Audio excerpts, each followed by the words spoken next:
If you've ever tried to wake up a teenager, you know exactly what I'm talking about.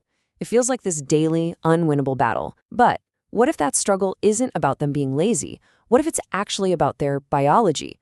Today, we're going to get into the science of why our schools are basically set up to fight the teenage brain, and why that's a fight nobody wins.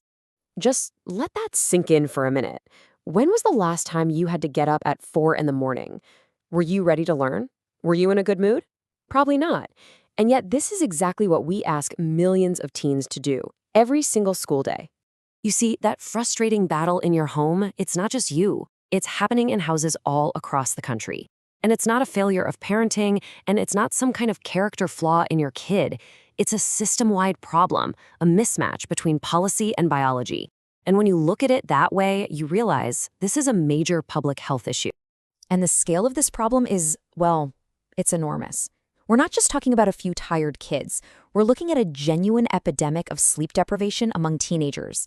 It's a crisis that's happening quietly, but the consequences are anything but. The numbers here are just staggering. So health experts all agree that teens need about 8 to 10 hours of sleep a night.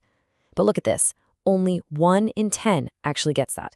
That means 90% of our teenagers are walking around in a constant state of sleep deficit. So why is this happening? Well, a huge piece of the puzzle is public policy.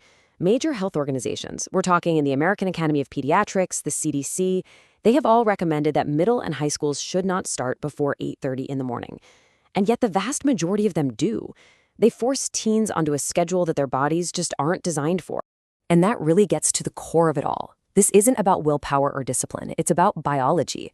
When we force a teen to wake up that early, we're asking them to fight their own body clock. And frankly, it's a battle they're biologically programmed to lose.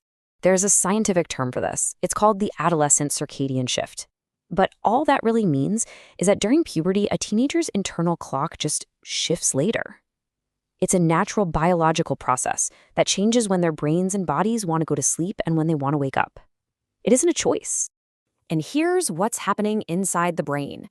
There's a hormone called melatonin. You can think of it as the brain's go-to-sleep signal. Now, in adults and young kids, that signal fires around 9 p.m. But in a teenager's brain, that signal doesn't go off until closer to 11 p.m. So when we tell them to just go to bed earlier, it's like telling us to fall asleep at 7 in the evening. The brain just isn't ready. And this is where we get it so wrong. We see these behaviors, the moodiness, the irritability, what we call laziness, the trouble focusing, and we just write it off as typical teenager stuff. But these aren't personality traits. They are the textbook symptoms of chronic sleep deprivation. We're confusing a medical condition for a character flaw. And the price teens pay for all this lost sleep, it goes way beyond just being grumpy. The consequences are truly devastating, hitting their mental health, their physical health, and even their safety. Just look at the link to mental health. One major study found that for every single hour of sleep a teen loses, their risk of feeling sad or hopeless, which is a huge red flag for depression, jumps by 38%. That is a direct and honestly a terrifying connection. And it gets even more serious than that. The same study found that for each hour of lost sleep, the risk of a teen suicide attempt goes up by an unbelievable 58%. So this isn't a trivial issue. It can literally be a matter of life and death. The danger also extends right onto our roads. Research shows that getting only 5 hours of sleep a night, which, remember, is the reality for a lot of teens, impairs your brain as much as being legally drunk. We would never hand car keys to someone who's been drinking, yet we put sleep-impaired teens on the road every single morning. Okay, so after all that pretty grim data, there is some very good news. This is not some impossible problem to fix. In fact, there is a clear, proven solution that works. And it's simply starting school later. You know, when school districts actually make this change, the results are just incredible. When schools start at 8:30 or later, kids get more sleep. It's really that simple. And because of that, attendance goes up, dropout rates go down, test scores improve.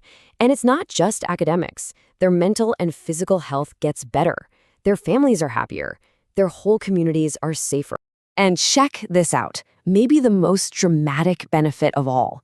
In one county that pushed back its high school start times, the car crash rate among teen drivers fell by 70%. 70? This isn't a theory. It's a real-world result that saves lives. So if the evidence is so clear, why isn't everyone doing this? Well, you always hear the same objections. It's logistics, bus routes, after-school sports, childcare schedules, and yeah, those are real issues that need to be figured out. But the reality is that districts all over the country have proven they are solvable problems, and the huge benefits to student health and public safety they completely outweigh these logistical headaches. So really, it comes down to this. The logistical challenges are real, but they are not valid excuses. They're just problems that need to be solved, not barriers we can hide behind while we continue with a policy that is so clearly harming our kids. Which leaves us with one final, really important question. The science is clear, the data is overwhelming, the benefits are proven. So why on earth is this still a debate? It's a question worth asking, in your community, in your school district, and to yourself.